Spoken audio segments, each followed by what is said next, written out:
Major Diana Phantom Reeves had always been extraordinary in the ways that mattered most. At 34, she'd logged more combat hours in her CH-53E Super Stallion than pilots a decade her senior. But she'd never been the one commanding attention at the officers' club or bragging about missions over drinks. While others customized their helmets with flashy designs and competed for the most daring extractions, Diana studied weather patterns until midnight and practiced emergency maneuvers until they became second nature. Before we jump back in, tell us where you're tuning in from, and if this story touches you, make sure you're subscribed, because tomorrow, I've saved something extra special for you. The briefing room at Sandstone Air Force Base hummed with anticipation. 42 aircrew members filled the space, their flight suits adorned with patches from various squadrons. The wall screens displayed mission data for Operation Desert Shield, the largest joint extraction exercise in the Mojave in 8 years. Diana sat in her customary spot, second row from the back, notebook open, pen ready. Colonel James Hawkins strode to the front, his presence commanding immediate silence.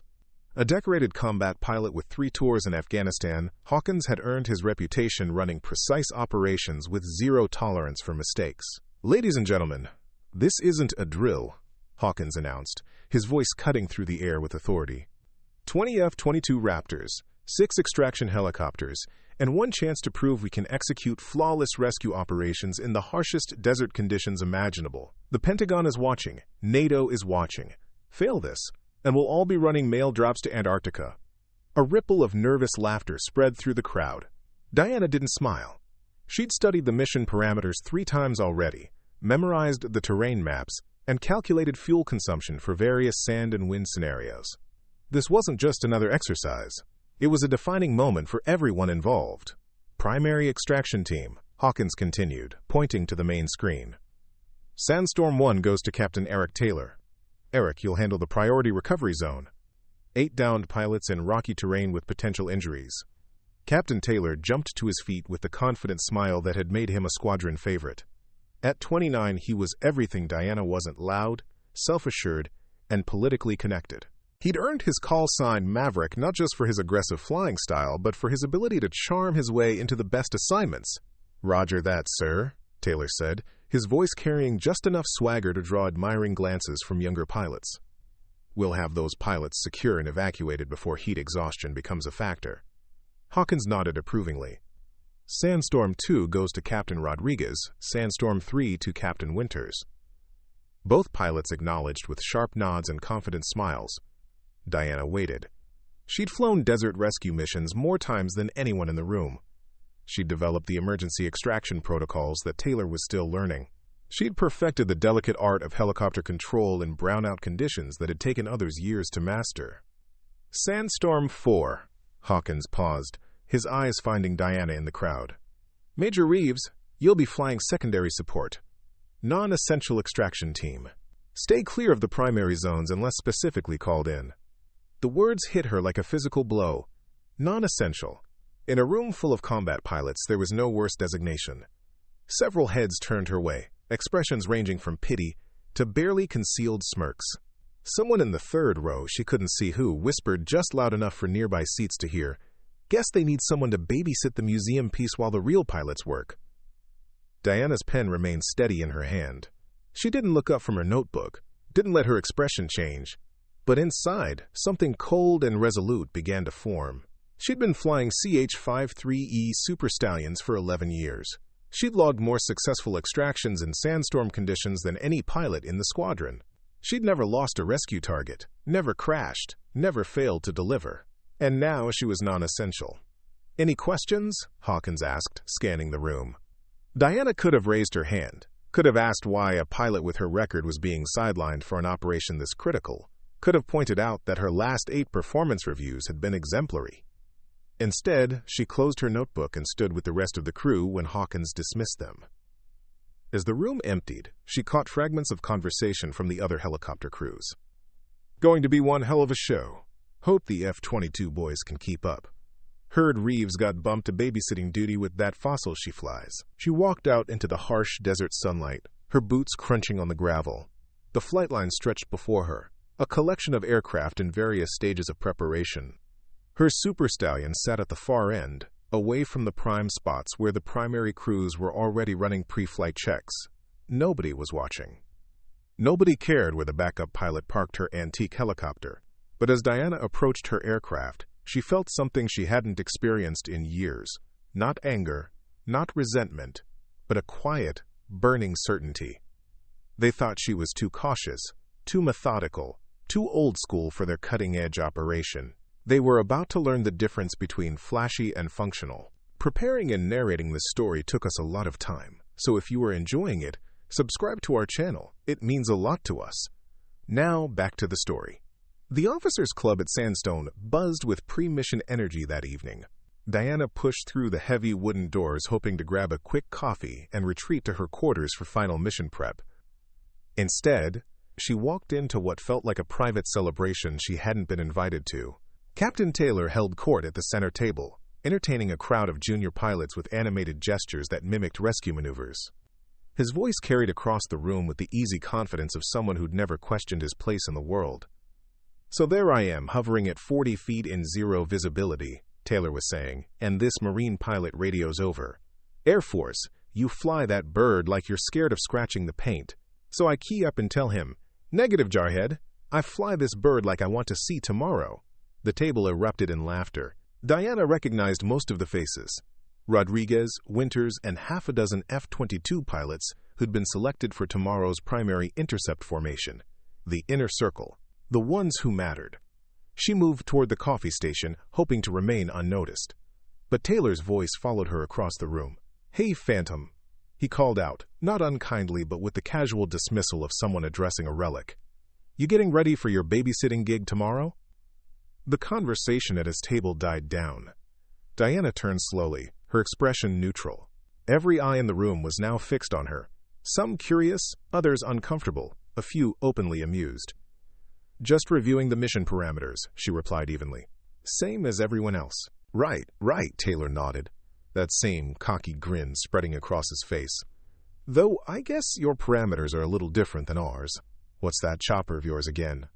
The one without all the modern avionics?" More laughter. Louder this time. Captain Rodriguez, a normally decent guy, looked uncomfortable but didn't speak up. The F-22 pilots exchanged glances. They were too professional to join in openly, but they weren't going to defend her either. "My helicopter is a CH-53E Super Stallion," Diana said quietly, "and its call sign is Phantom." "Phantom," Taylor repeated, as if tasting the word. "Yeah, that fits. Phantom as in ghost, relic from the past. Relies on outdated tech." He paused for effect. "Of course, tomorrow's operation is all about modern capability. Split-second integration with the F-22s. Can't afford to have anyone slowing down the extraction teams." The implication hung in the air like smoke. Diana felt heat rise in her cheeks, but her voice remained level. Technology without experience is just expensive equipment.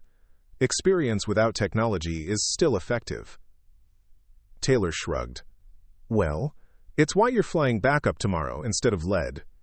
The room went silent. Diana could hear the hum of the air conditioning, the distant sound of helicopters on the flight line, her own heartbeat in her ears. Everyone was watching, waiting to see how she'd respond to having her professional competence questioned in front of the entire squadron. She could have walked away. Should have, probably. Instead, she stepped closer to Taylor's table. "You know what's interesting about backup positions?" she said conversationally. "They only matter when the primary fails." Taylor's grin faltered slightly. "Primary is not going to fail, Reeves. That's why they call it primary." "Right," Diana nodded. "Because nothing ever goes wrong in aviation." She let that sink in for a moment. "Good luck tomorrow, Eric. Hope you never need that babysitter." She turned and walked out, leaving her coffee untouched. Behind her, she heard the conversation restart in hushed tones, but the easy laughter was gone. Outside, the desert air was cooling rapidly as the sun set behind the mountains. Diana walked across the empty flight line toward her quarters, but her path took her past the row of helicopters being prepped for tomorrow's mission. Her Super Stallion sat at the end of the line, as isolated as she felt. But as she approached it, she noticed something that made her stop. Chief Master Sergeant Victor Ramirez, the base's most experienced crew chief, was inspecting her helicopter's rotor assembly. Victor had 27 years in the Air Force and a reputation for knowing these aircraft better than the engineers who designed them. "Evening, Major," he said without looking up. "Just making sure your girl is running perfectly for tomorrow." "Problems?" Diana asked. Victor straightened, wiping his hands on a rag. "No, ma'am. Opposite, actually. This bird's mechanical systems are more reliable than those computerized models. When sandstorms hit and sensors fail, mechanical controls still work." He paused, studying her face in the gathering darkness. "Heard about tomorrow's assignments?" Diana said nothing, but Victor nodded as if she'd spoken anyway. "Been working these helicopters since before most of these hotshots could spell aviation." He continued. "Seen a lot of pilots come and go. The flashy ones, the quiet ones, the ones who think their fancy displays make them invincible."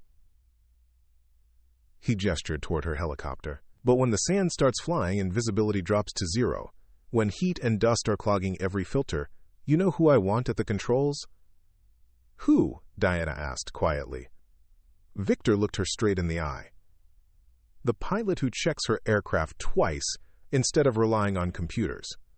The one who studies terrain maps from 4 different sources. The one who practices emergency procedures until they become muscle memory." He tapped the side of her helicopter. "The one who treats every mission like it might be her last." Diana felt something loosen in her chest, a tension she hadn't realized she'd been carrying. "Tomorrow's forecast is looking brutal," Victor continued. "Sandstorm moving in faster than predicted. Temperatures climbing to 115 degrees. Primary crews might find out that fancy displays don't mean much when sand clogs your intakes and your navigation systems start glitching." He handed her the maintenance log, signed and certified. "She's ready when you are, Major. And between you and me," he lowered his voice, "I'd rather have you flying backup than some of these cowboys flying primary." As Victor walked away, Diana stood alone beside her helicopter. The Super Stallion looked different in the fading light. Not forgotten or sidelined, but patient, waiting. She climbed the access ladder and sat in the pilot's seat, running through her mental checklist one more time. Tomorrow she'd be flying support. Non-essential. Expected to watch from the sidelines while others took the glory. But she'd be ready. And in desert rescue operations, being ready was everything.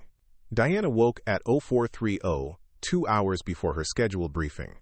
The base was still dark, but she'd learned long ago that success belonged to those who prepared while others slept. She'd spent the night reviewing weather data, and what she'd found made her stomach tighten with concern. A massive sandstorm system was moving across the Mojave faster than the meteorologists had predicted. By noon, when the rescue operation was scheduled to begin, they'd be flying into conditions that would challenge even the most experienced crews. She dressed quickly and made her way to the operations center, expecting to find it empty. Instead, she discovered Colonel Hawkins hunched over a bank of weather monitors, his usually perfect uniform wrinkled from what looked like an all-night vigil. "Major Reeves," he said without looking up. "You're up early." "Reviewing the forecast, sir. The Mojave corridor is going to be brutal today." Hawkins finally turned to face her, and Diana was surprised to see genuine concern in his eyes. "How brutal?" Diana moved to the display, pointing to the swirling mass of orange and red that dominated the screen. Sustained winds at 45 knots gusting to 65. Visibility down to less than 100 meters in blowing sand. Temperature climbing to 117 degrees. Nearly all electronic systems will be affected by the particulate matter. She paused. "Sir, this is beyond the training parameters for most of our crews.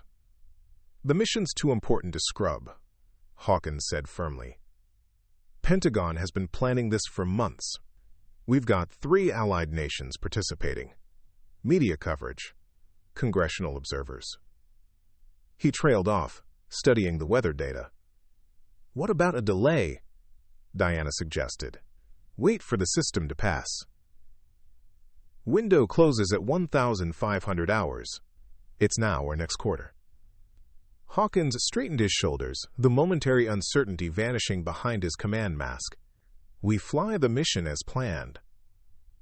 2 hours later, the full briefing room felt different. The easy confidence from the night before had been replaced by a tense professionalism. Everyone had seen the weather reports by now. Captain Taylor still sat in the front row, but his usual swagger had been tempered by the reality of what they were facing. When Hawkins called out the assignments unchanged from the previous day, Taylor's acknowledgement lacked its typical bravado. "Weather brief," announced Major Alicia Foster, the base meteorologist. The main screen filled with satellite imagery that looked like an angry orange spiral covering half the Mojave Desert. "Ladies and gentlemen, today's conditions will test every skill you've developed as aviators," Foster said gravely. Diana listened intently as Foster outlined wind patterns, sand density levels, and visibility forecasts. She'd already memorized most of it, but hearing it presented to the full crew drove home just how dangerous this mission had become. "Primary concern is brownout conditions and severe turbulence," Foster continued. "Maintaining visual reference will be nearly impossible. Any pilot experiencing difficulty should immediately abort the extraction attempt and return to secondary holding pattern." After the brief, as crews filed out toward their aircraft, Diana overheard a conversation between two F-22 pilots that made her blood run cold. "Think Taylor can handle those conditions?" one asked quietly. "He's never flown extraction ops in." "Weather this rough?" the other replied grimly. "None of the primary crews have." Diana quickened her pace, catching up with Chief Ramirez near the equipment bay. "Victor, I need to ask you something." "Shoot, Major. How many of our helicopter crews have experience with extraction operations in conditions like these?" Victor's expression grew serious. "Real-world experience? Maybe 3 or 4 pilots in the entire wing. Most of these guys have only done it in simulators." "What about emergency extraction procedures?" "That's even worse. We haven't had a real emergency extraction in over 2 years. Most crews have never done one outside of training." A cold certainty settled in Diana's stomach. She was watching a disaster in the making. Inexperienced crews flying into conditions that would challenge veterans with backup procedures they'd barely practiced. She found Hawkins in the operations trailer, surrounded by monitors showing aircraft positions and weather updates. "Sir, request permission to speak freely." Hawkins looked up from his displays. "Go ahead, Major. I think we need to reconsider the crew assignments. The weather conditions are beyond what most of our primary crews have experienced in actual operations. Captain Taylor and his team are fully qualified for this mission." "Simulator qualified, yes, sir, but they've never executed extraction operations in conditions like these with actual downed personnel and real consequences." Hawkins' expression hardened. "Are you questioning my judgment, Major?" Diana felt the weight of the moment pressing down on her. She could back down, accept the assignments as given, and pray that everything went according to plan. Or she could push forward, knowing it might end her career. "Sir, I've flown the Mojave Corridor 39 times in the past 3 years. I've executed successful extraction operations in conditions very similar to what we're facing today. My crew has more real-world experience with emergency procedures than any other team in the squadron. You're flying backup, Major. That's final." Diana nodded slowly. "Yes, sir. But when those primary crews run into trouble, and they will, I'll be ready." Hawkins stared at her for a long moment. "That's a hell of a thing to say about your fellow airmen." "It's not about them, sir. It's about the mission. And the mission requires someone who can deliver when everything goes wrong." As Diana walked toward her helicopter, she felt the eyes of the entire squadron on her. Word of her conversation with Hawkins had already started to spread. The backup pilot who thought she was better than the primary crews. Let them talk, she thought. In 3 hours, when they were fighting for their lives in a Mojave sandstorm, talk would be the last thing on anyone's mind. Her Super Stallion sat waiting, as patient and reliable as ever. Diana climbed aboard and began her pre-flight routine, checking every system twice, reviewing every procedure one more time. She had a feeling she was going to need them all. Major Eliza Legacy Mitchell had always been exceptional in the ways that truly mattered. At 34, she'd logged more flight hours in rescue operations than pilots a decade her senior, but she'd never been the one commanding attention in the officers' club or bragging about missions over drinks. While others customized their helmets with flashy designs and competed for the most daring extractions, Eliza studied terrain maps until midnight and practiced emergency landings until they became second nature. The briefing room at Westridge Air Force Base hummed with the usual pre-mission energy. 38 aircrew members filled the space, their flight suits adorned with patches from various squadrons. The wall screens displayed mission data for Operation Northern Guardian, the largest joint search and rescue exercise in the Arctic Circle in a decade. Eliza sat in her typical spot, third row from the back, notebook open, pen poised. Colonel James Harrington strode to the front, his presence commanding immediate silence. A former Thunderbird pilot with 2 combat tours, Harrington had earned his reputation running precise operations with zero tolerance for errors. "Ladies and gentlemen, this is not a drill," Harrington announced, his voice cutting through the air with authority. 18 F-22 Raptors, 6 rescue helicopters, and 1 chance to prove we can execute flawless extraction and recovery operations in the harshest conditions on Earth. The Pentagon is watching, NATO is watching. Screw this up, and we'll all be running supply drops to Antarctica. A ripple of nervous laughter spread through the crowd. Eliza didn't smile. She'd studied the mission parameters twice already, memorized the weather patterns, and calculated fuel consumption for various wind scenarios. This wasn't just another exercise. It was a defining moment for everyone involved. "Primary extraction team," Harrington continued, pointing to the main screen. "Falcon 1 goes to Captain Mark Reynolds. Mark, you'll handle the priority recovery zone. 6 downed pilots in mountainous terrain. Potential injuries."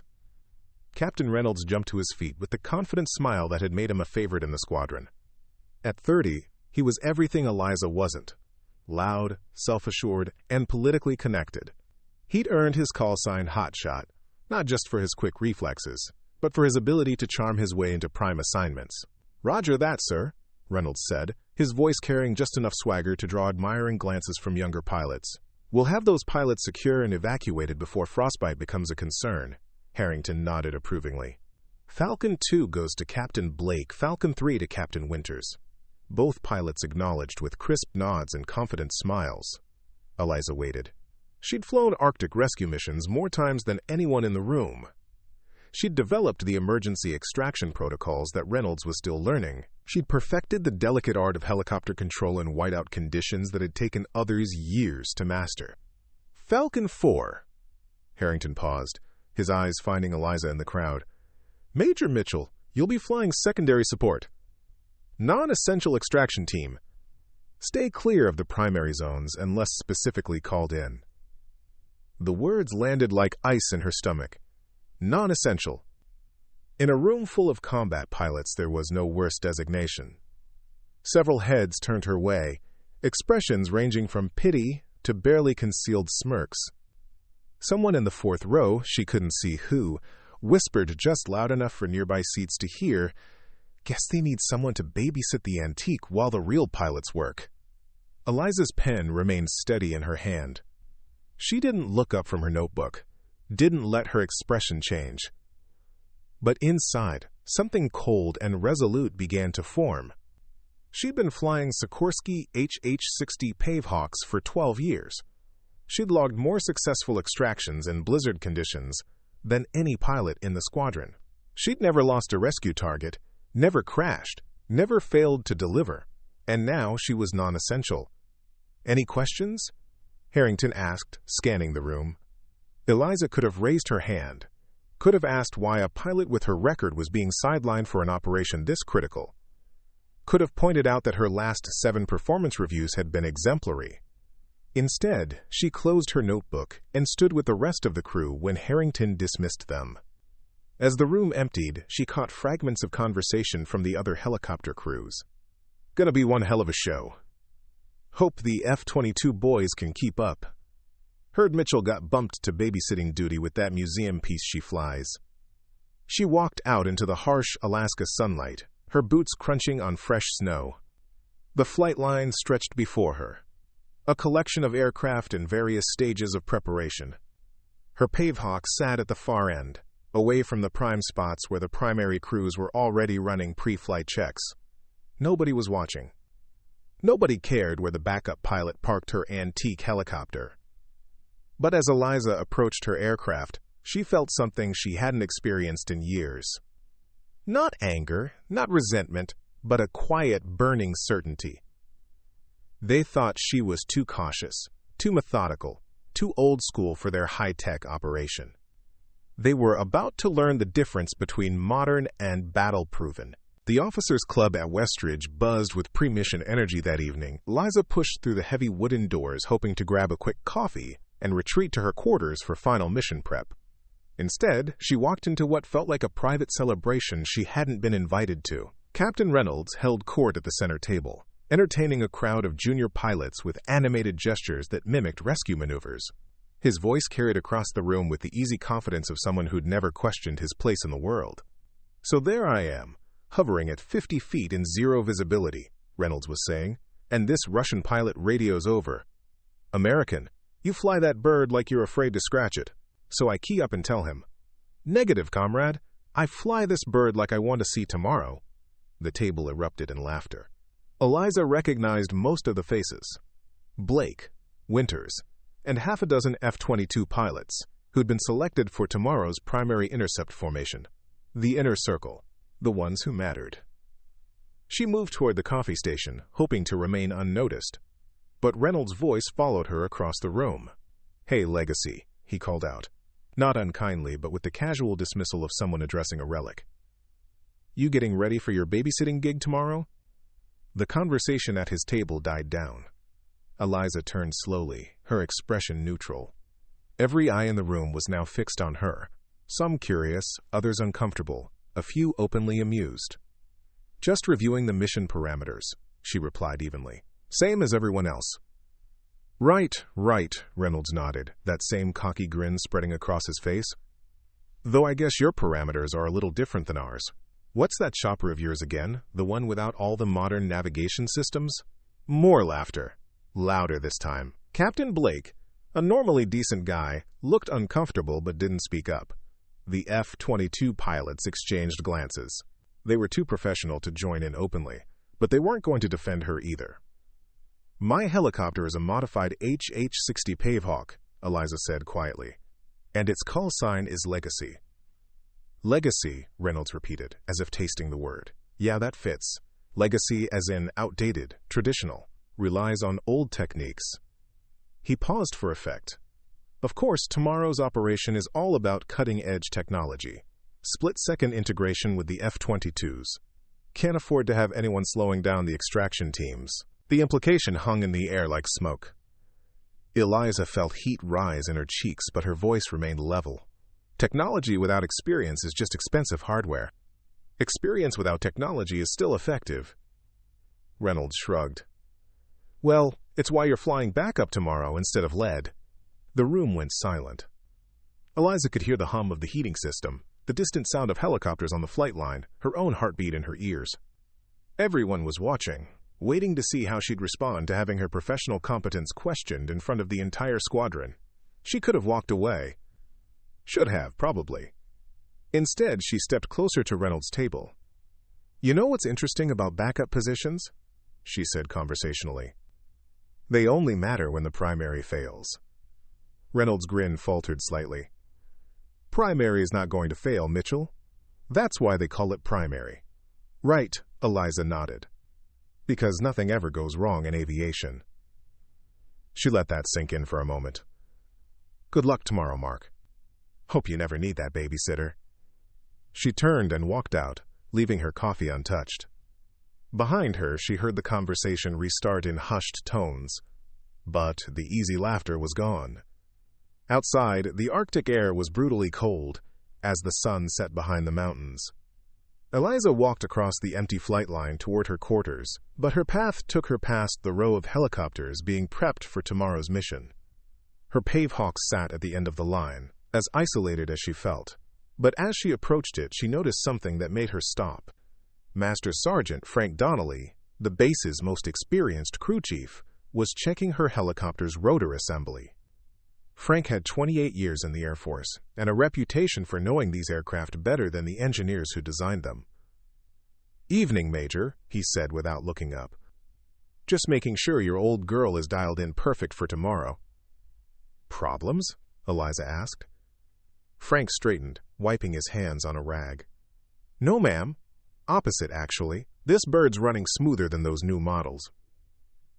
30 years of refinements will do that." He paused, studying her face in the gathering darkness. "Heard about tomorrow's assignments?" Eliza said nothing, but Frank nodded as if she'd spoken anyway. "Been working these helicopters since before most of these hotshots could spell aviation," he continued. "Seen a lot of pilots come and go. The flashy ones, the quiet ones, the ones who think their advanced avionics make them invincible." He gestured toward her helicopter. "But when everything goes to hell, when the weather turns murderous and lives are on the line, you know who I want at the controls?" "Who?" Eliza asked quietly. Frank looked her straight in the eye. "The pilot who checks her aircraft twice instead of relying on computers. The one who studies terrain maps from 3 different sources. The one who practices emergency procedures until they become muscle memory." He tapped the side of her helicopter. "The one who treats every mission like it might be her last." Eliza felt something loosen in her chest, a tension she hadn't realized she'd been carrying. "Tomorrow's forecast is looking rough," Frank continued. "Arctic front moving in faster than predicted. Temperature dropping to -40. Primary crews might find out that fancy displays don't mean much when your instruments start freezing up." He handed her the maintenance log, signed and certified. "She's ready when you are, Major. And between you and me," he lowered his voice, "I'd rather have you flying backup than some of these cowboys flying primary." As Frank walked away, Eliza stood alone beside her helicopter. The Pavehawk looked different in the fading light. Not forgotten or sidelined, but patient. Waiting. She climbed the access ladder and sat in the pilot's seat, running through her mental checklist one more time. Tomorrow she'd be flying support. Non-essential. Expected to watch from the sidelines while others took the glory. But she'd be ready. And in search and rescue, being ready was everything. Eliza woke at 0430, 2 hours before her scheduled briefing. The base was still dark, but she'd learned long ago that success belonged to those who prepared while others slept. She'd spent the night reviewing weather data, and what she'd found made her stomach tighten with concern. A massive storm system was moving across the Arctic Circle faster than the meteorologists had predicted. By noon, when the rescue operation was scheduled to begin, they'd be flying into conditions that would challenge even the most experienced crews. She dressed quickly and made her way to the operations center, expecting to find it empty. Instead, she discovered Colonel Harrington hunched over a bank of weather monitors, his usually perfect uniform wrinkled from what looked like an all-night vigil. "Major Mitchell," he said without looking up. "You're up early." "Reviewing the forecast, sir. The Arctic corridor is going to be brutal today." Harrington finally turned to face her, and Eliza was surprised to see genuine concern in his eyes. "How brutal?" Eliza moved to the display, pointing to the swirling mass of blue and white that dominated the screen. Sustained winds at 45 knots gusting to 70, visibility down to less than 100 meters and blowing snow, temperature dropping to -45 with wind chill approaching -60. Nearly all electronic systems will be affected. She paused. "Sir, this is beyond the training parameters for most of our crews. The mission's too important to scrub," Harrington said firmly. "Pentagon has been planning this for months. We've got 4 allied nations participating. Media coverage, congressional observers." He trailed off, studying the weather data. "What about a delay?" Eliza suggested. "Wait for the system to pass." Window closes at 1,400 hours. It's now or next quarter. Harrington straightened his shoulders, the momentary uncertainty vanishing behind his command mask. "We fly the mission as planned." 2 hours later, the full briefing room felt different. The easy confidence from the night before had been replaced by a tense professionalism. Everyone had seen the weather reports by now. Captain Reynolds still sat in the front row, but his usual swagger had been tempered by the reality of what they were facing. When Harrington called out the assignments, unchanged from the previous day, Reynolds' acknowledgement lacked its typical bravado. "Weather brief," announced Major Sarah Collins, the base meteorologist.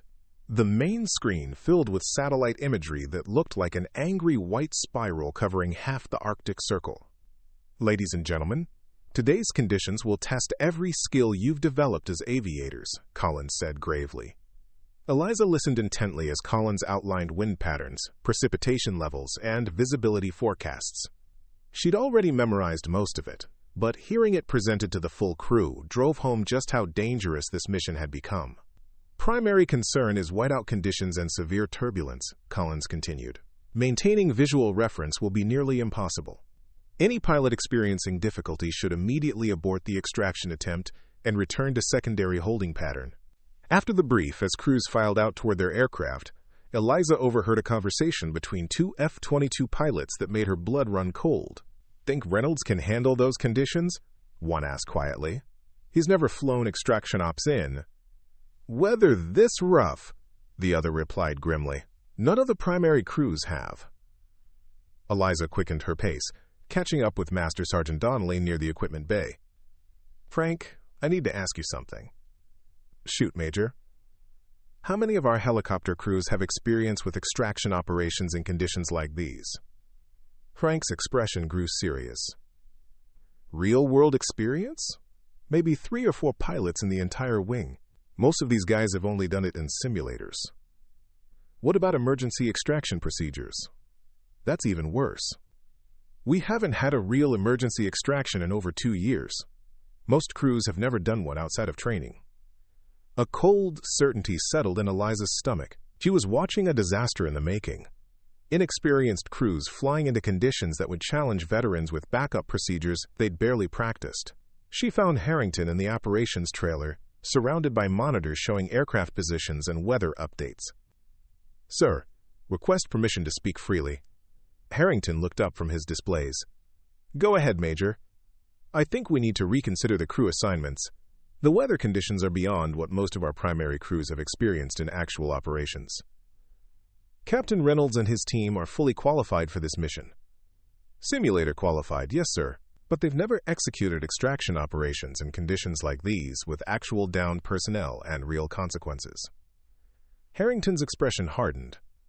"Are you questioning my judgment, Major?" Eliza felt the weight of the moment pressing down on her. She could back down, accept the assignments as given, and pray that everything went according to plan. Or she could push forward, knowing it might end her career. "Sir, I've flown the Arctic corridor 42 times in the past 3 years. I've executed successful extraction operations in conditions very similar to what we're facing today. My crew has more real-world experience with emergency procedures than any other team in the squadron." "You're flying backup, Major. That's final." Eliza nodded slowly. "Yes, sir. But when those primary crews run into trouble, and they will, I'll be ready." Harrington stared at her for a long moment. "That's a hell of a thing to say about your fellow airmen." "It's not about them, sir. It's about the mission. And the mission requires someone who can deliver when everything goes wrong." As Eliza walked toward her helicopter, she felt the eyes of the entire squadron on her. Word of her conversation with Harrington had already started to spread. The backup pilot who thought she was better than the primary crews. Let them talk, she thought. In 3 hours, when they were fighting for their lives in an Arctic storm, talk would be the last thing on anyone's mind. Her Pave Hawk sat waiting, as patient and reliable as ever. Eliza climbed aboard and began her pre-flight routine, checking every system twice, reviewing every procedure one more time. She had a feeling she was going to need them all. The Arctic Circle at 5,000 feet was a wall of white violence. Eliza held her Pave Hawk steady in the designated backup position, 50 nautical miles southeast of the primary extraction corridor, watching her radar paint a picture of chaos. Through her headset, she could hear the strain in Captain Reynolds' voice as he struggled to maintain position over the first extraction zone. The weather had exceeded even the pessimistic forecasts. Wind shear was tossing aircraft around like toys, and visibility had dropped to near zero. "Falcon 1 to base, this is impossible," came Reynolds' tight voice over the tactical frequency. "We're experiencing severe turbulence, having difficulty maintaining hover for extraction." "Copy, Falcon 1, Harrington replied. Can you complete the mission? Eliza watched her instruments, noting the pressure changes and wind direction shifts that preceded the worst turbulence. She'd seen these patterns before during a rescue mission in northern Canada 2 years ago. The kind of conditions that could turn routine operations deadly in seconds. Falcon 1. Abort approach. The F-22 pilot's voice cracked with urgency. I've got control issues. Breaking off now. The tactical frequency erupted in controlled chaos. Multiple aircraft were reporting difficulties. Severe turbulence, icing conditions, and equipment malfunctions brought on by the extreme weather. Eliza listened with growing alarm as the carefully planned formation began to disintegrate. Base control, this is Falcon 1. Reynolds' voice was strained now, the cocky confidence completely gone. Requesting permission to abort primary extraction. Conditions are beyond operational parameters. There was a long pause before Colonel Harrington's voice came through the command frequency. Falcon 1. Abort is not an option. We have NATO observers and congressional oversight. Mission must be completed. Eliza felt her hands tighten on the controls. She keyed her radio. Base control. This is Legacy. I'm monitoring primary frequency. Recommend immediate mission reassessment. Legacy. Maintain radio silence unless directly addressed, came Harrington's sharp reply. But Eliza could see what the controllers on the ground couldn't. The storm was intensifying, faster than anyone had predicted. The primary corridor was becoming a death trap, and they were ordering good pilots to fly into it anyway. Falcon 1. This is Raptor 3. A new voice cut through the static. My systems are failing. If we don't complete extraction in the next 20 minutes, I'll be forced to eject. Roger. Raptor 3. Moving to extraction position now. Eliza watched her radar screen as Reynolds' helicopter maneuvered toward the struggling F-22. Through the technical chatter, she could hear the strain in both pilots' voices as they fought to maintain position in conditions that were testing the limits of both aircraft and crew. Then everything went wrong at once. Falcon 1. I've lost primary navigation systems. Reynolds' voice cracked with panic. GPS failure, compass unreliable. I can't maintain position. The tactical frequency exploded with urgent communications. Without reliable navigation, Reynolds couldn't locate the downed pilot. The F-22 pilots were facing systems failures across the board. The backup helicopters were too far away to reach them in time, and the storm was getting worse by the minute. Base control. This is Falcon 1. I am aborting mission. Returning to base immediately. Negative, Falcon 1. Stand by for alternate instructions. But Eliza could see the radar tracks of the F-22s beginning to scatter. 2 were already reporting critical systems failures. The others were forming up in a desperate holding pattern, burning precious fuel while the controllers tried to salvage the mission. She made her decision. Base control, this is Legacy. Eliza's voice cut through the chaos with calm authority. I am proceeding to primary corridor. I can extract all pilots. Legacy, you are not authorized to. Sir, with respect, those pilots are going to die if someone doesn't get to them in the next 30 minutes. I'm already airborne. I'm in position, and I have fully operational analog backup systems that aren't affected by the electromagnetic interference. There was a long pause.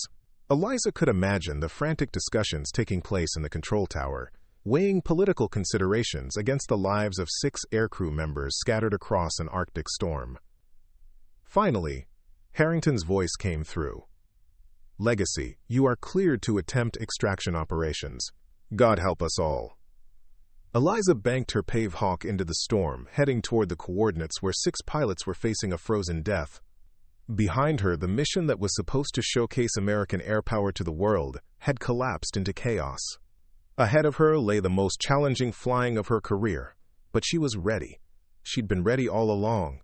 Raptor flight, this is Legacy, she transmitted, her voice steady and professional. Form up on me. Let's bring you home.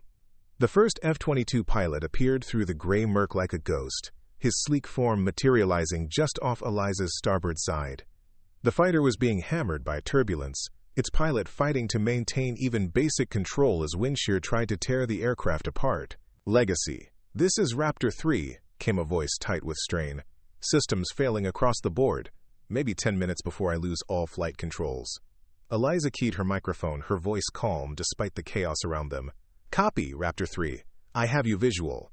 Maintain current heading and altitude. We're going to take this slow and steady. Through her headset, she could hear the skepticism from the control tower. Someone, she couldn't tell who, muttered, "Slow and steady. This guy doesn't have time for slow and steady." But Eliza knew something the controllers didn't. In conditions like these, rushing got people killed. The extraction process required millimeter precision, with 2 aircraft being thrown around by forces that could crush a human body.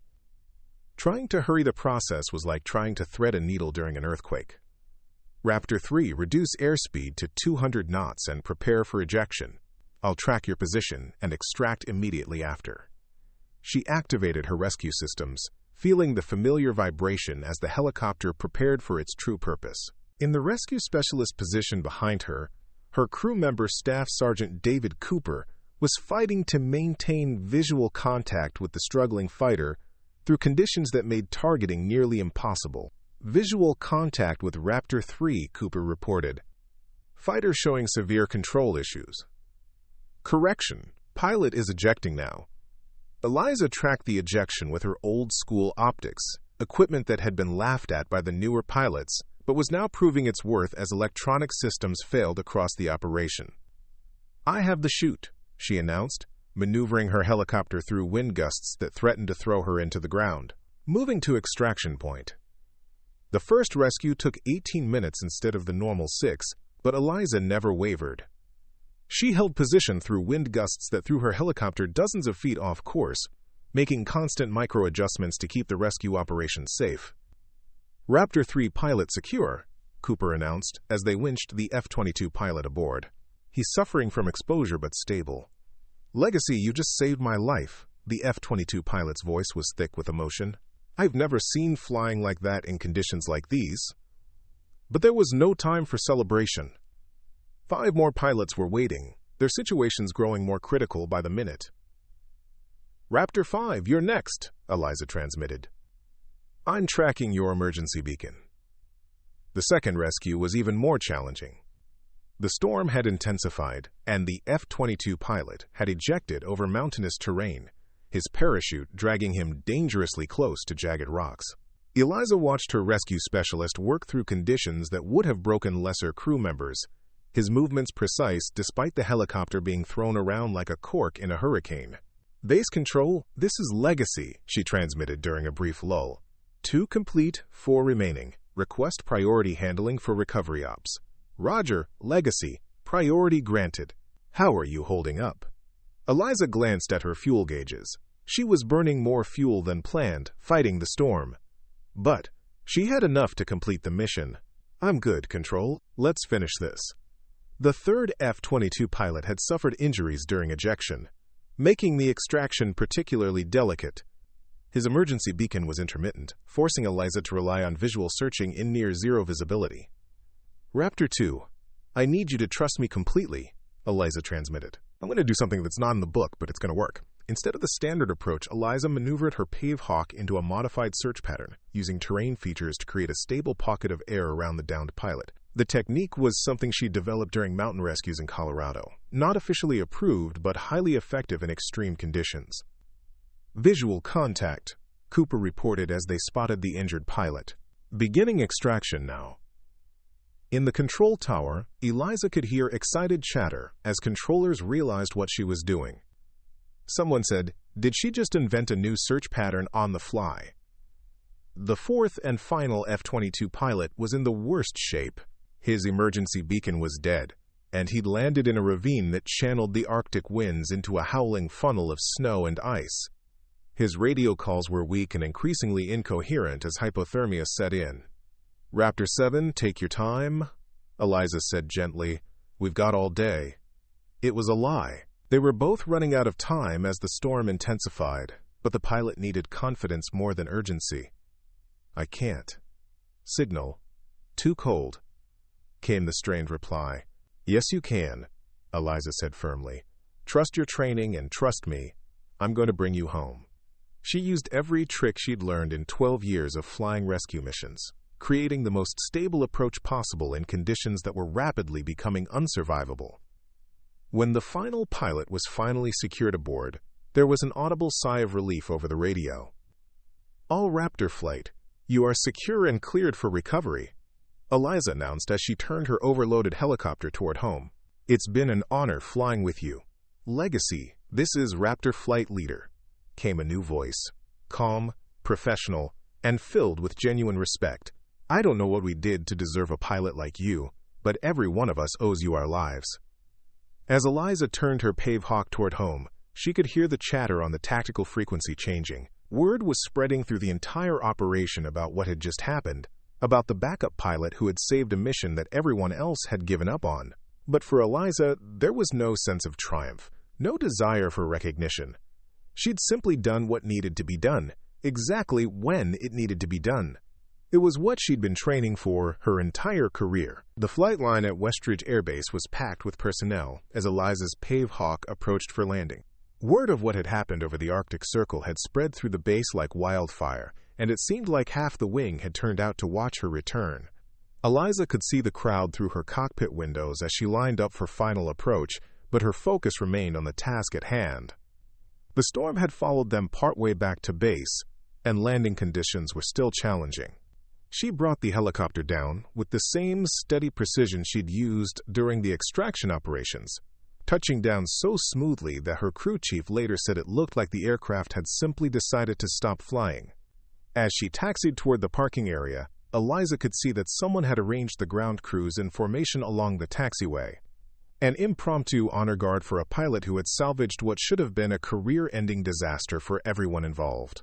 Colonel Harrington was waiting for her as she shut down the engines. For the first time since she'd known him, the commanding officer looked genuinely humble. "Major Mitchell," he said as she descended from the aircraft, "I owe you an apology." The gathered crowd had grown larger, including many of the same pilots who had dismissed her just hours earlier. Captain Reynolds stood near the back, his face a mixture of embarrassment and grudging respect. "Sir, no apology necessary," Eliza replied. "We all did our jobs today." "No," Harrington said firmly, loud enough for everyone to hear. "You did your job. The rest of us nearly got good people killed because we confused technology with competence." He turned to address the crowd. What Major Mitchell accomplished today wasn't just exceptional flying. It was exceptional leadership. She saw what needed to be done and did it, regardless of her assigned role. One of the F-22 pilots, Lieutenant Jason Roberts, Raptor 3, pushed through the crowd. He was still in his flight suit, having been checked by medical just minutes before. "Major Mitchell," Roberts said, extending his hand, "I wanted to thank you personally. What you did up there..." He paused, emotion making his voice unsteady. "I've got a 3-year-old son at home. He gets to see his dad tonight because of your skill and courage." Similar testimonials followed from the other Raptor pilots. Each story drove home the same point. Eliza's actions hadn't just saved a mission, they'd saved lives. Staff Sergeant Cooper, Eliza's rescue specialist, was surrounded by his own group of admirers. "I've been doing this job for 10 years, he was telling anyone who would listen. "I've never seen anything like what Major Mitchell did today. She was flying in conditions that would have grounded most pilots, making it look routine." But not everyone was celebrating. Eliza noticed a small group of officers standing apart from the main crowd, their expressions troubled. She recognized them as part of the wing's leadership, people who had to explain to their superiors how a mission with such high visibility had nearly ended in disaster. Colonel Patricia Reynolds, the wing operations officer, approached Eliza with a clipboard and a worried expression. "Major, I need to ask you some questions about today's operations," Reynolds said. "There's going to be an investigation into what went wrong with the primary crews." Eliza nodded. She'd expected this. "Of course, ma'am. When do you need my statement?" "Now, if possible." General Matthews wants a preliminary report on his desk within the hour. As they walked toward the operations building, Reynolds continued, "I have to ask, did you observe any specific training deficiencies or procedural violations that contributed to today's problems?" It was a loaded question. Eliza's answer could determine the fate of several careers, including Captain Reynolds. She could point out that the primary crews had been undertrained for the conditions they faced, that the mission should have been delayed or canceled, that politics had been prioritized over safety. Instead, she said, "Ma'am, the weather conditions today exceeded anything we'd trained for. Every pilot performed to the best of their ability, under extremely challenging circumstances. Reynolds looked surprised. But surely you observed some factors that led to the mission failure. I didn't observe a mission failure, Eliza replied calmly. I observed a mission that required adaptation. The primary crews encountered problems beyond their training and experience. When that happened, the system worked exactly as designed. Backup assets were called in to complete the objective. It was a diplomatic answer that protected her fellow pilots while acknowledging the reality of what had happened. Reynolds made notes on her clipboard, but Eliza could see she was still troubled. Major, off the record, do you think today's crew assignments were appropriate? Eliza stopped walking and looked directly at Reynolds. Ma'am, I think every pilot in this wing is committed to completing the mission and bringing everyone home safely. Sometimes that means acknowledging that experience and training matter more than technology or personal preferences. The implication was clear without being insubordinate. Reynolds nodded slowly. One more question. Would you be willing to take on additional responsibilities? Training duties, perhaps, or a role in developing new procedures for extreme weather operations. Eliza considered the offer. It was recognition of her expertise, a chance to ensure that future crews would be better prepared for conditions like they'd face today. But it also meant stepping out of the shadows, accepting a visibility that she'd never sought. Yes, ma'am, she said finally. If it helps prevent what happened today from happening again. As they reached the operations building, Eliza could see through the windows that the celebration outside was continuing. Her fellow pilots were still processing what had happened, still trying to understand how the quiet major they'd overlooked had become the hero of the day. But Eliza understood something they didn't yet grasp. Today hadn't been about heroics or recognition. It had been about preparation meeting opportunity, about years of quiet professionalism paying off when it mattered most. She'd been ready when others weren't, and that had made all the difference. General Matthews, a sharp-eyed man in his 60s with silver hair and 4 rows of ribbons, opened the questioning. Major Mitchell, we've reviewed the mission recordings and interviewed all personnel involved. Your actions during Operation Northern Guardian were exemplary, but we need to understand how the primary mission plan failed so catastrophically. Eliza had spent the past 3 days reviewing every detail of the operation, preparing for exactly this moment. She knew that careers hung in the balance, not just her own, but those of pilots who had trained alongside her for years. Sir, I believe the primary issue was a mismatch between training scenarios and actual operational conditions, Eliza began carefully. Our crews were prepared for standard extraction operations, but the weather exceeded all predicted parameters. Colonel Simmons leaned forward, consulting her notes. Major, our records show you requested a reassessment of crew assignments based on weather forecasts. Can you elaborate on that conversation? This was dangerous territory. Eliza's answer could implicate Colonel Harrington in poor decision-making or reveal the political pressures that had driven the mission forward despite safety concerns. Sir, I expressed concern about the weather conditions and suggested that crew assignments should factor in real-world experience with severe weather operations. Colonel Harrington appropriately considered all factors, including the strategic importance of the mission. General Matthews' expression suggested he wasn't buying the diplomatic answer. Major, we have reports that you specifically warned about the capabilities of the primary crews. Is that accurate? Eliza took a breath. The truth was complicated, but these officers deserved to hear it. Sir, I suggested that experience with actual severe weather operations should be a factor in crew selection. Several of our pilots, including myself, had extensive real-world experience with the type of conditions forecasted. Others had primarily simulator experience.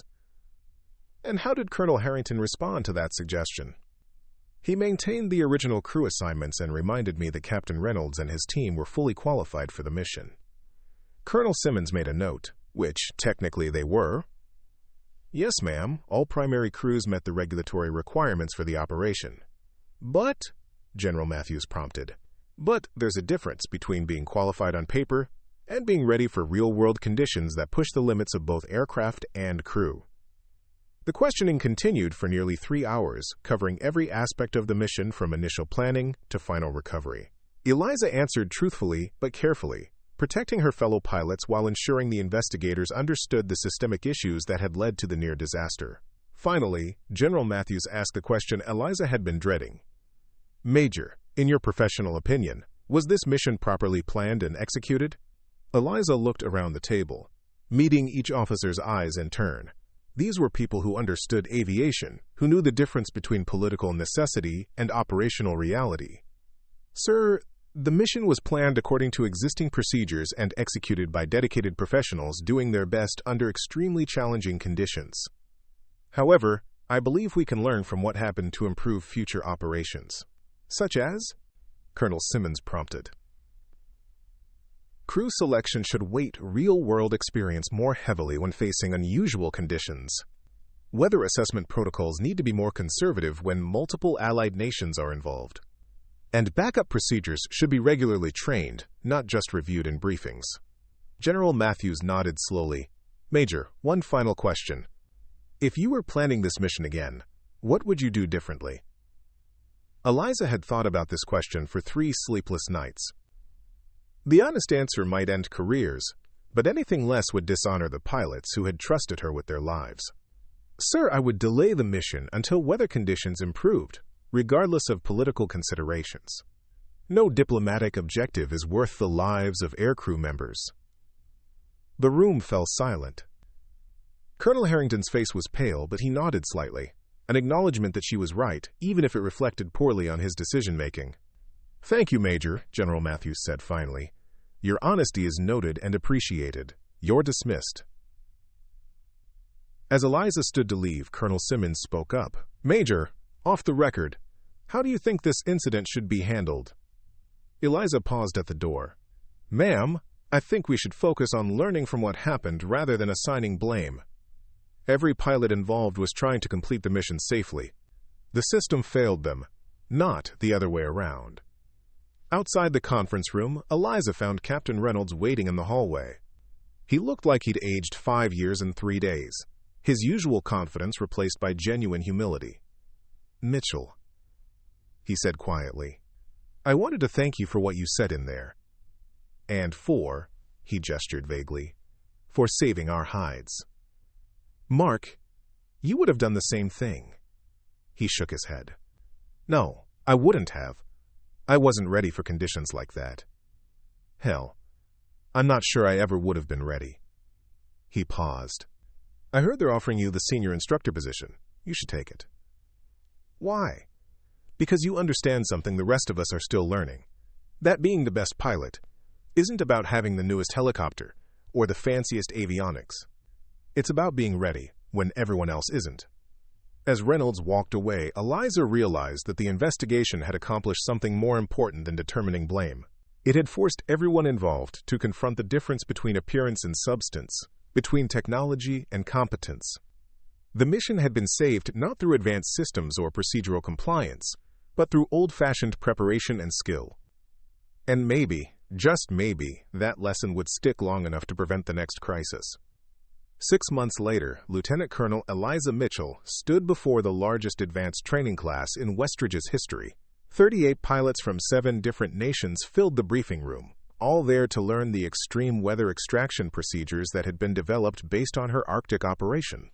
The program had been General Matthews' idea, a formal recognition that what Eliza had accomplished wasn't just exceptional flying, but a new standard for how complex rescue operations should be conducted.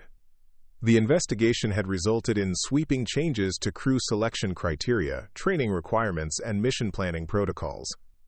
The first thing you need to understand, Eliza told her students, is that technology will only get you so far. When conditions exceed your parameters, you need to rely on experience, judgment, and the confidence that comes from being thoroughly prepared. In the front row, Lieutenant Michael Reynolds, Captain Reynolds' younger brother, fresh out of pilot training, raised his hand. Ma'am, how do you develop that kind of judgment if you don't have the experience yet? It was a good question, the kind that showed real thinking. You start by taking every training flight seriously. You study terrain patterns until you can visualize them with your eyes closed. You practice emergency procedures until they become muscle memory. And you never, ever assume that because something worked in the simulator, it will work in the real world. The class nodded, scribbling notes.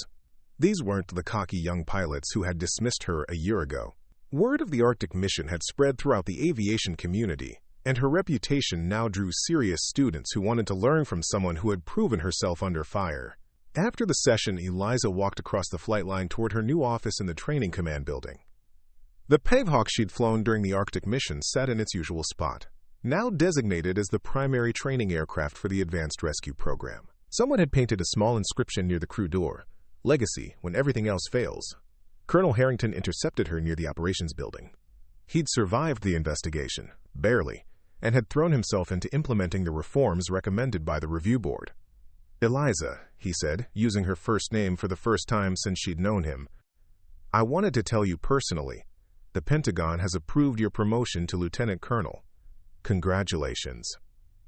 Eliza felt a moment of satisfaction, but it was tempered by the memory of all the people who had doubted her capabilities just because she didn't fit their image of what a leader should look like. "Thank you, sir. I appreciate the recognition." "It's not recognition," Harrington said seriously. "It's acknowledgement of what you've always been. One of the finest pilots I've ever served with. I just wish it had taken me less time to see it." As Harrington walked away, Eliza thought about the journey that had brought her to this moment. She'd never sought the spotlight, never demanded recognition for her skills. She'd simply prepared herself to be ready when the moment came, trusting that competence would eventually speak louder than technology. Her phone buzzed with a text message from Staff Sergeant Cooper, now serving as her senior enlisted advisor in the training program. "Lieutenant Colonel Mitchell saw the promotion announcement. Nobody deserves it more. Looking forward to working with you, ma'am. Lieutenant Colonel Mitchell." It would take some getting used to. That evening, Eliza returned to her quarters to find a package waiting outside her door. Inside was a leather-bound logbook with her name embossed in gold lettering. The accompanying note was signed by all 6 F-22 pilots from the Arctic mission. "Colonel Mitchell, this logbook is for recording all the future lives you'll save through your teaching and leadership. What you did for us was more than exceptional flying. It was a lesson in what it means to be a professional aviator. Thank you for showing us that experience beats technology every time. Blue skies and tailwinds." Eliza sat in her small living room, holding the logbook and thinking about the strange path her career had taken. A year ago, she'd been the forgotten pilot relegated to backup status because her helicopter lacked the latest technology. Now she was responsible for training the next generation of military aviators with the authority to ensure they'd be ready for whatever challenges they might face. Her phone rang, her brother calling from Montana. "Hey, I saw the news about your promotion," her brother said. "Mom and Dad are so proud, though they still don't really understand what you do for a living." Eliza laughed. "I fly helicopters and teach other people to do the same." "Is that all?" "From what I've been reading online, you're some kind of hero. I'm just a pilot who was prepared when preparation mattered." After the call ended, Eliza stepped outside onto her small patio. The sun was setting behind the Alaskan mountains, painting the sky in shades of pink and purple. In the distance, she could hear the sound of helicopter engines as the evening training flights departed. Tomorrow, she would teach another class of pilots about the importance of preparation, about the difference between technology and competence, about the quiet satisfaction that comes from doing your job well regardless of whether anyone notices. Some would listen, some would learn, and maybe when their moment came, they would be ready. Eliza had learned something important during her journey, from overlooked backup pilot to respected instructor. Recognition wasn't the point. The point was being ready to serve when duty called, regardless of the circumstances or the audience. She opened the new logbook to the first page and wrote, "Day 1, Lieutenant Colonel Eliza Mitchell, Senior Instructor Pilot. Mission, prepare the next generation. Status, ready." Outside, another Pavehawk thundered down the flight line, carrying a new crew into the darkening sky. Eliza watched until its lights disappeared into the distance, then went inside to prepare for tomorrow's lessons. There was always more work to do, always another pilot to train, always another mission to prepare for, and Eliza wouldn't have it any other way. In a world that often confused technology with capability and flash with substance, she had found her place as the quiet professional who was always ready when ready mattered most. And that, she realized, was exactly where she belonged. 2 years later, a storm of a different kind was brewing at Westridge Air Base. The Pentagon had announced a massive restructuring initiative, codenamed Operation Forward Edge.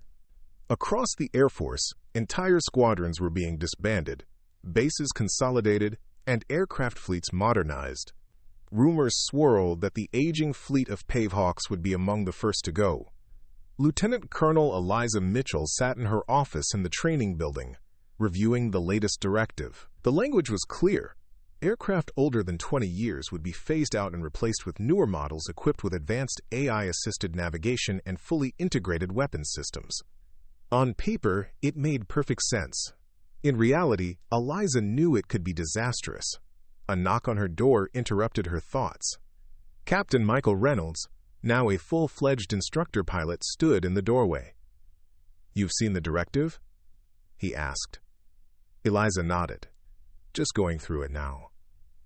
"They're scrapping Legacy," Reynolds said, referring to Eliza's helicopter by its call sign, along with the entire training program. Word is they're replacing everything with the new AH-92 Spectre. The AH-92 was the Air Force's newest helicopter, a technological marvel with autonomous flight capabilities, holographic displays, and advanced enemy detection systems. It was also notoriously temperamental in extreme weather and had never been tested in actual Arctic rescue conditions. "Who's making these decisions?" Eliza asked, though she already knew the answer. "General Westlake's task force. They're visiting next week for the final evaluation." Richard Westlake. The name alone made Eliza's jaw tighten.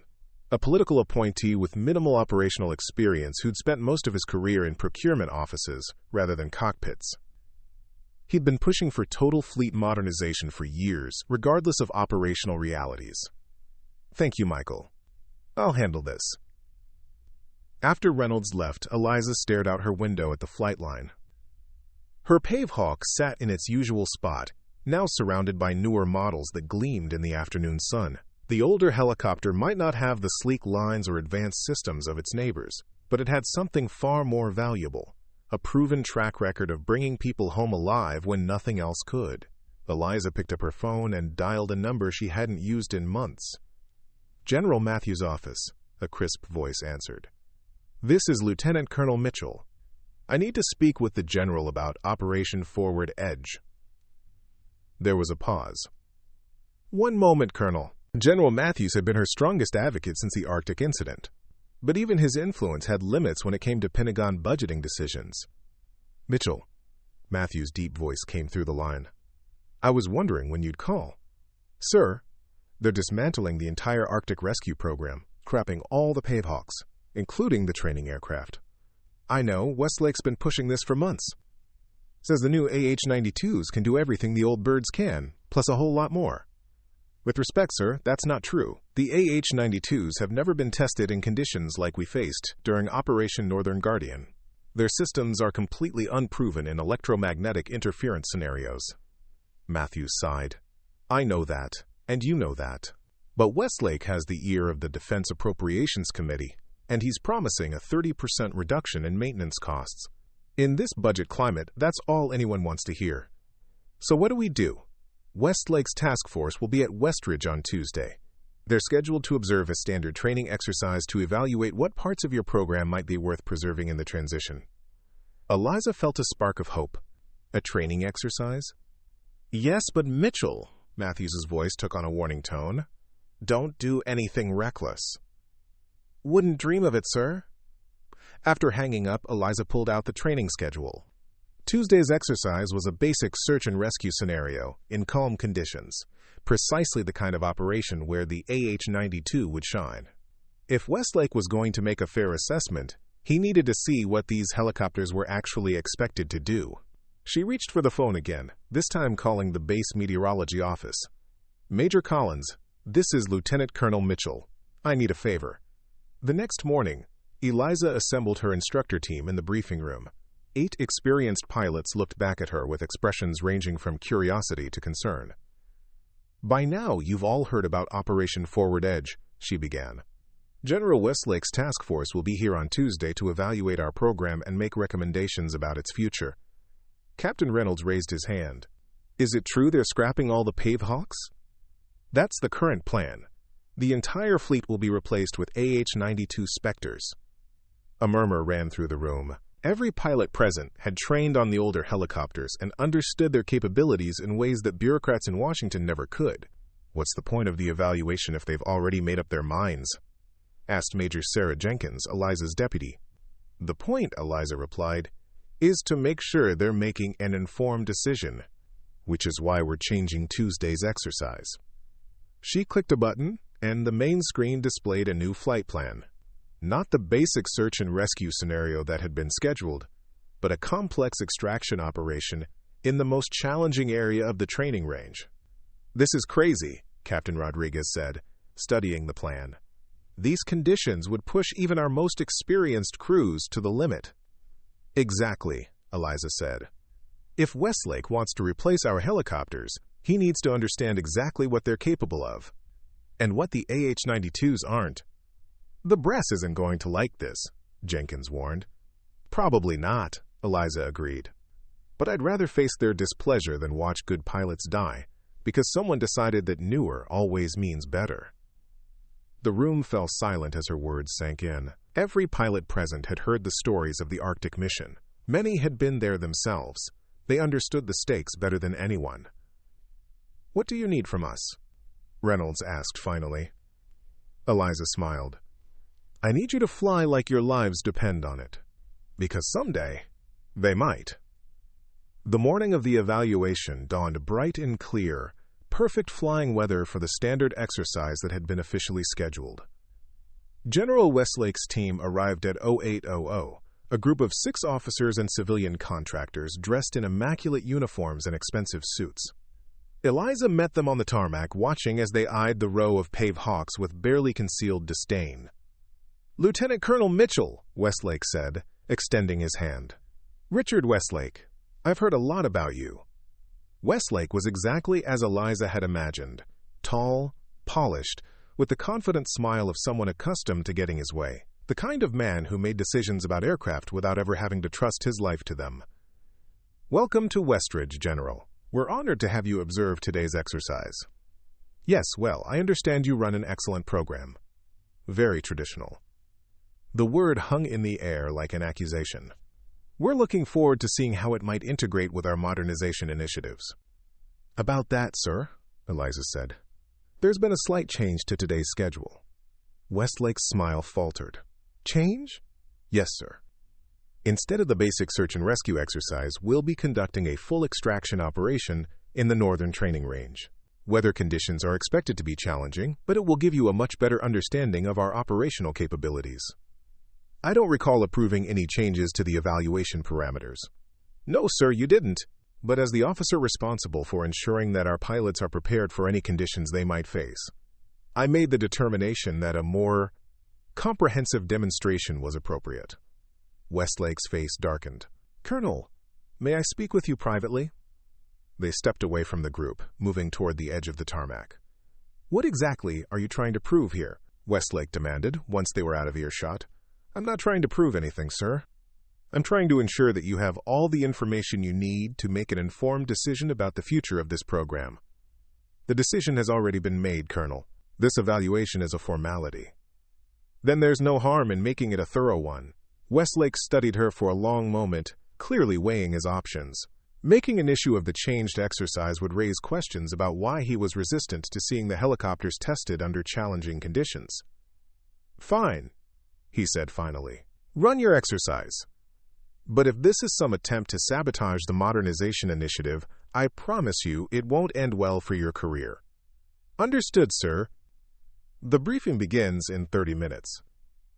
As Westlake rejoined his team, Eliza caught sight of a familiar face among the observers. Colonel James Harrington, now serving as a senior advisor to the Joint Chiefs, gave her a barely perceptible nod. At least she had one ally in the group. The briefing room was tense as Eliza outlined the day's exercise. 4 simulated downed pilots would be scattered across the northern training range, an area characterized by deep ravines, dense forests, and rapidly changing weather conditions. The extraction teams would have to locate and recover all 4 within a 3-hour window. "As you can see," Eliza explained, pointing to the weather display, "conditions in the training area are deteriorating rapidly. By the time our teams reach the extraction points, They'll be facing winds up to 50 knots, heavy precipitation, and visibility down to 200 meters. You're conducting a training exercise in these conditions? One of Westlake's civilian advisors asked incredulously. These are precisely the conditions our crews must be prepared to operate in, Eliza replied calmly. Arctic search and rescue isn't a fair weather operation. Westlake leaned over to whisper something to one of his aides, who quickly left the room. Eliza continued the briefing, explaining the composition of the teams and the challenges they would face. Team Alpha will be flying the AH-92 Spectre, she announced. Team Bravo will be using the HH-60 Pave Hawk. This wasn't part of the original plan. The exercise had been designed for Pave Hawks only. But Westlake's aide had returned with news that one of the new AH-92s was available and could participate. It was a clear attempt to showcase the newer helicopter's capabilities, but Eliza welcomed the direct comparison. The objective is simple, she concluded. Find and extract all downed personnel as quickly and safely as possible. Teams will be evaluated on time to target, extraction efficiency, and crew coordination. As the crews dispersed to prepare for the mission, Harrington approached Eliza. "Bold move, Mitchell," he said quietly. Westlake's fuming. He wanted an evaluation. He's getting one. You know this could backfire. If the AH-92 performs well, you've just helped make his case. Eliza nodded. If it performs well in these conditions, then maybe he's right. But that's not what my pilots who've tested it are telling me. Just be careful. Westlake has a lot of political capital invested in this modernization program. He won't take kindly to being embarrassed. This isn't about embarrassing anyone. It's about making sure our people have the right tools for the job. Harrington smiled. You haven't changed a bit, have you? Some things you don't compromise on. An hour later, Eliza stood in the operations center with Westlake's team, watching as the two helicopters lifted off into an increasingly threatening sky. The AH-92 Spectre gleamed in the morning light, its sleek lines and advanced sensors representing the future of military aviation.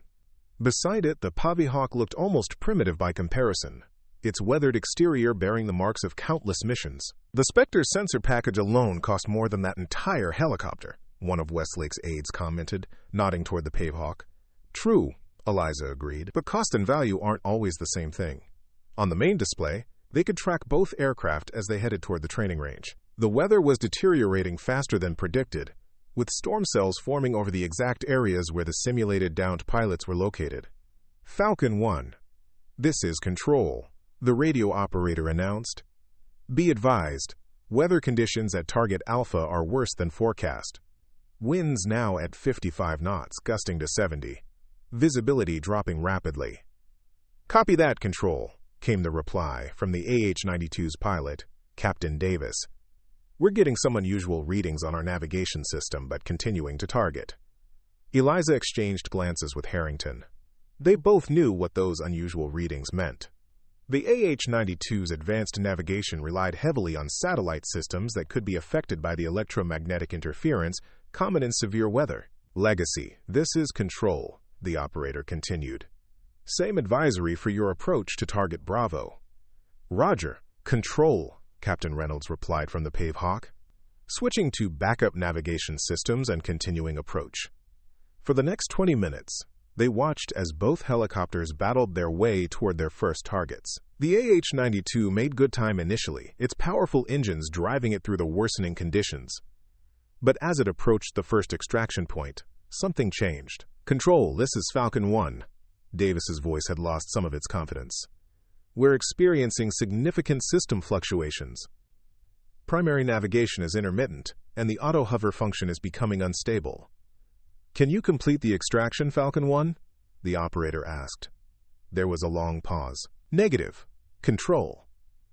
Conditions are exceeding system parameters. We need to abort and return to base. Eliza could feel Westlake's glare burning into her back, but she kept her attention on the displays. Roger. Falcon 1. Return to base. Legacy. Are you monitoring? Affirmative. Control, Reynolds replied. We can divert to cover target Alpha after we complete our primary extraction. Approved, Legacy. Proceed with caution. What followed was a masterclass in helicopter operations under extreme conditions. While the AH-92 limped back to base with its advanced systems compromised by the weather, the Pavehawk pushed deeper into the storm. Using a combination of backup navigation, visual references, and the kind of flying that couldn't be programmed into any computer, Reynolds and his crew located and extracted all 4 simulated downed pilots in conditions that would have grounded most aircraft. In the operations center, the mood had shifted from skepticism to grudging respect, as the observers watched the older helicopter perform feats that the newer models simply couldn't match. How are they maintaining position in these winds? One of the civilian contractors asked, watching as the Pavehawk hovered steadily over the 3rd extraction point, despite gusts that should have made it impossible. Experience, Eliza replied simply, and a flight control system that was designed to be operated by humans, not computers. When the Pavehawk finally returned to base, all 4 extraction targets secure, a small crowd had gathered on the flight line. The helicopter settled onto the tarmac with the same precision Eliza had taught her pilots. No wasted movement, no unnecessary risk. Captain Reynolds emerged from the cockpit, his flight suit soaked with sweat despite the cold. He approached the waiting group, his expression professional but unable to completely hide his satisfaction. "Mission complete, sir," he reported to Westlake. "All targets extracted safely." Westlake nodded stiffly. "Thank you, Captain. A very impressive demonstration." The debriefing that followed was tense but productive. Captain Davis, the AH-92 pilot, acknowledged the limitations of his aircraft with the kind of honesty that only comes from having faced them firsthand. "The Spectre is an incredible platform in the right conditions," he explained. "But today, when the navigation system started failing, there was no way to revert to manual control. The computer wouldn't let me." "Wouldn't let you?" one of Westlake's aides asked. "The flight control system is designed to prevent pilot error," Davis explained. "But in these conditions, the computer couldn't distinguish between a pilot trying to compensate for wind and a pilot making a mistake. It kept fighting me." The room fell silent as the implications sank in. A helicopter that couldn't be flown when its computers failed was a helicopter that couldn't be trusted in the conditions these crews routinely faced. "Lieutenant Colonel Mitchell," Westlake said finally, "I'd like to speak with you privately again." They stepped into Eliza's office, closing the door behind them. "That was quite a demonstration," Westlake began, his tone carefully neutral. "Thank you, sir. You set this up deliberately, didn't you? Changed the exercise, arranged for the weather conditions, all of it." "I arranged for a realistic demonstration of the challenges our crews face," Eliza replied evenly. "The only way to evaluate aircraft is to see how they perform in the conditions they'll actually encounter." Westlake sighed, some of the stiffness leaving his posture. "Off the record, Colonel, I've got the entire Defense Appropriations Committee expecting me to deliver on promises of modernization and cost savings. What exactly am I supposed to tell them now?" It was the first genuine question he'd asked, and Eliza recognized the opportunity it presented. "Tell them the truth, sir. That modernization isn't about replacing everything old with everything new. It's about having the right tools for each mission." She moved to her desk, pulling out a folder she'd prepared weeks ago. "This is a proposal for a mixed fleet approach. Keep the AH-92s for operations, where their advanced systems provide a genuine advantage, but maintain a core fleet of Pavehawks for Arctic and severe weather operations, where their reliability and manual control capabilities are essential." Westlake took the folder, flipping through the detailed analysis and cost projections. "You've been planning this for a while." "Since I first heard about Operation Forward Edge, sir. I'm not opposed to modernization. I'm opposed to decisions that put our people at unnecessary risk." Westlake studied her for a long moment. "You know, when they told me about you, the pilot who saved those F-22 crews in the Arctic, I thought it was exaggerated. The kind of story people tell to resist change. And now? Now I understand why they call that helicopter of yours Legacy. It's not just about the aircraft. It's about what it represents." He closed the folder. "I'll review your proposal. I can't promise anything, but I'll make sure the committee understands the operational realities." "That's all I ask, sir." After Westlake's team departed, Eliza found herself alone on the flight line, standing before the Pavehawk that had once again proven its worth. The helicopter bore the scars of countless missions, each dent and patch telling a story of lives saved and lessons learned. Captain Reynolds approached, having changed out of his flight suit. "So, are they going to scrap the program?" he asked. "I don't know," Eliza admitted. "But at least now they're asking the right questions." Reynolds nodded toward the helicopter.